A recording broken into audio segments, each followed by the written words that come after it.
Half the year has already gone. It's absolutely crazy how time flies. So we are now July 1st, 2025. There's 6 months left of the year. This means we just had the monthly close, the quarterly close, and also the 6-month close. So in this video, I just want to dive into the charts and share with you my thoughts on where I think the markets are going and whether or not we could still expect more upside. Before we begin, just a quick announcement that I have reopened my VIP membership. The link is in the description down below if you want the details, the pricing, how to join. It is 100% risk-free. There's a 60-day unconditional money-back guarantee until July 28th, so 4 weeks from today. The doors are open to new members. After that, I am closing the doors again. So if you want to learn how to trade, if you want to learn how to get funded with millions of dollars in capital, if you want to learn how to trade crypto, Forex, stocks, metals, it's all the same and everything is in my VIP. Plus, if you want access to our awesome Discord group with more than 3,300 members from around the world and access to my daily analysis, updates, and real-time trade ideas, come and join us. Like I said, it's risk-free. The link is in the description down below. So let's start off with this, the monthly returns, where June was basically flat. It was only plus 2%. Which is slightly green, but nothing to write home about, and pretty much on par with the whole month. You can see the median was plus 2%. So it's basically exactly the median. July, you can see, it was also on average pretty green since 2013 for Bitcoin, but there have been some red months here and there. And then the worst months of the year are by far August and September in terms of mostly being red. So this is one of the last months where things are really green before we historically get a bit of a shakeout. And then of course October and November are the most green months of the year, historically speaking, on average. So you can see here Bitcoin is trading at 106,000, almost 107,000. We had the monthly close, which was green. We had the highest monthly close ever in the history of Bitcoin, and that's still pretty cool. However, there is a bearish RSI divergence here on the monthly, also on the weekly, but especially also on the monthly, and that does not happen very often. You can see over here what is happening. So the price is making higher highs, but the RSI is making lower highs, and this indicates a divergence that is usually followed by either a significant pullback to make everything cool down again, or a complete market reversal, as we saw in the previous cycle top. You can see there was also a monthly RSI divergence here between the two tops in 2021, and that led to the bear market of 2022. So if you are bullish on the markets, this is typically not something that you want to see, because when these divergences are present, it means, number one, we are definitely not early in this trend. And I know divergences on their own don't mean anything, of course. I mean, we could get a triple thrust, it could move higher still, especially on these time frames. But when you start to see this, this tends to be a warning that this is not a great opportunity like so many people are framing it, where we have all these people now starting to say that Bitcoin is just going to go so much higher. We have CNBC starting to push for 10 to 40% of your overall investment portfolio in crypto. Why are they saying this now, when these divergences are present at $107,000, almost 15 months after the halving? I think it's nuts, right? So we're at this situation, and these bearish kind of takes that I share with you, I get a lot of hate for them. Nobody likes to hear that we are approaching a top, and nobody wants to be bearish. And sure, you can go and be a bulltard like most of these influencers are doing on social media, and they get a ton of following and engagement because, oh, we're going to the moon, it's a bull, da da da da. You know, that sounds fun to say, but you know, do you want the truth, or do you just want to be lied to? If you want to be lied to, well, there's plenty of people who will happily do that to be able to get your engagement and your money for all sorts of stuff that they sell. I'm just here to tell you what I see in the charts, whether that is bullish or bearish. I was bullish at the beginning of 2023 when we reclaimed this 50-week moving average, and now it's not looking great. But what we do have is a whole lot of companies like Strategy, Michael Saylor's one, but copycats who are now buying hundreds of millions and billions of dollars in Bitcoin. I will actually make a dedicated video to that because I want to stay focused on the charts today. So maybe tomorrow or the day after, I will make a whole video about the Bitcoin treasury companies. But they're buying billions and billions and billions of dollars every single week, and it is not moving the price. So they're doing like these OTC deals where one person has the BTC and they're buying billions and they just swap and it doesn't affect the price. But that is still pretty crazy. And we have these divergences in place now. So I want to show you this before we move on, which is the historical cycle data, the Bitcoin price after the halvings. We are now here in the black, and the maximum that we've had is about 550 days after the halving. It's about 18 months.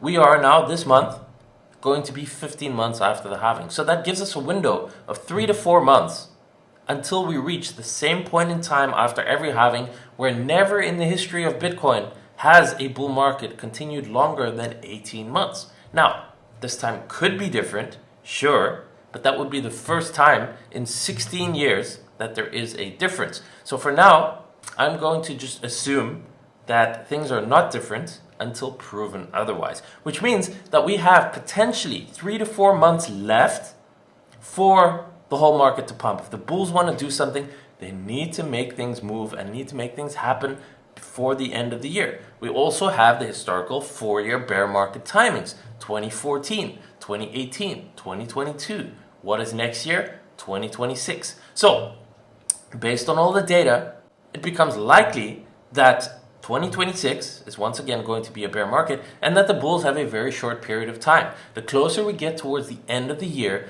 the less likely it is going to be, based on this data, that we are going to still have any sort of pumps, any sort of alt season, anything of that kind.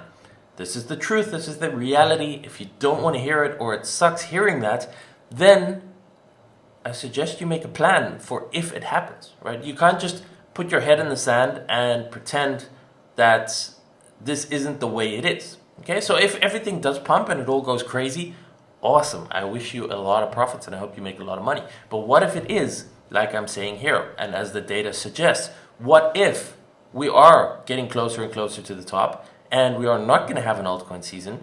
And what are you going to do? Are you just going to stay fully invested in your altcoins and bag hold it another 90% down in the bear market? Or are you going to trade, or what are you going to do? So again, if you want to learn what I'm doing every single day and you want to get access to my own trade ideas, come and join me on VIP. I share there in Discord every day. The link is in the description down below.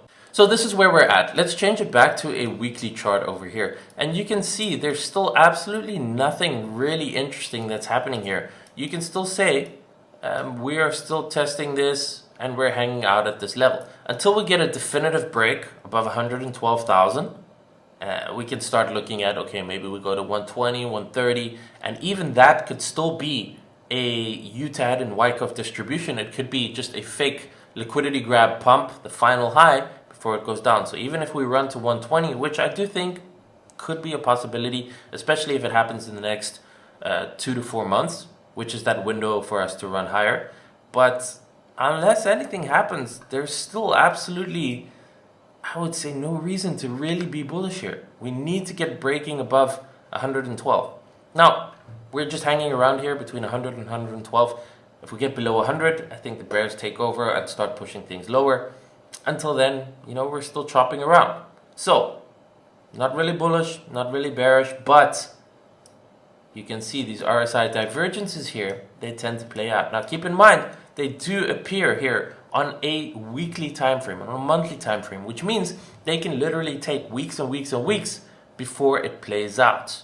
And that's always kind of the trick. If it's happening on a 5-minute chart or a 1-hour chart, then you can expect that to happen a lot sooner. But because it's happening on a weekly chart, it's not like you can say here, oh, this weekly divergence is present. I've been talking about them for a while. But it could literally still take another 1, 2, 3, 4 months before this divergence plays out. It could also happen much sooner. Let's take a look at Ethereum, which is currently back at $2,450. Everyone was getting excited about $2,800, but as I'll show you in a second on the weekly chart, it was a bearish retest of the 50-week moving average so far. So what we can see here, I don't think we can really tell anything from this monthly close. It doesn't look bullish. It doesn't necessarily look bearish either. It's perfectly in the middle, slightly red body, but we are still below resistance here in my opinion, which means that this still favors the downside until we can get bullish confirmation with reclaims higher. Okay, so What that means is if we go back to the weekly chart here on Ethereum, you'll be able to see here very, very clearly that so far we are just below the 50-week moving average. And this is technically bearish until we get a weekly close above it. Right? So you can see here so far we're just being rejected here. This is a bearish retest. So unless we can reclaim it, we're probably looking at downside in terms of odds. If you have to give a percentage at this point in time, do the odds favor downside or upside? And I would say it's greater than 50% chance that it favors the downside until we reclaim this. If we reclaim with a weekly close above the 50-week moving average, then we can start targeting the 4K highs, and then the party is on. Okay, so that is basically the criteria that I would look at.